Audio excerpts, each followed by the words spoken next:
ইসলামী অর্থব্যবস্থা সচল না থাকায় কিভাবে এই সমাজে একদল মানুষ শোষণ করে যাচ্ছে আর অপর দল শোষিত হয়ে যাচ্ছে সেটা তুলে ধরি। বর্তমান বিশ্বের প্রচলিত অর্থব্যবস্থা হলো পুঁজিবাদী অর্থব্যবস্থা। এই পুঁজিবাদী অর্থব্যবস্থায় কি হয়? আমরা জানি অর্থনীতির ভাষায় উৎপাদনের উপাদান চারটি। 1 নম্বর হলো জমি বা স্থান, 2 নম্বর হলো শ্রম বা কাজ, 3 নম্বর হলো পুঁজি বা মূলধন, আর 4 নম্বর হলো উদ্যোক্তা। পুঁজিবাদী অর্থব্যবস্থায় জমির মালিক ভাড়া পাবে, শ্রমিক তার মজুরি পাবে, পুঁজি বা মূলধন যার সে সুদ পাবে, আর লাভ যেটা হবে সেটা উদ্যোক্তার। এটাই হলো পুঁজিবাদী অর্থব্যবস্থার মেইন থিম।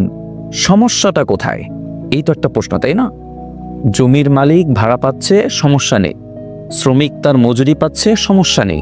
তো সমস্যা হলো উদ্যোক্তার যদি লস হয় তাহলে সে যার থেকে পুঁজি বা মূলধন নিল তাকে সুদ সহ আসল কিভাবে দিবে?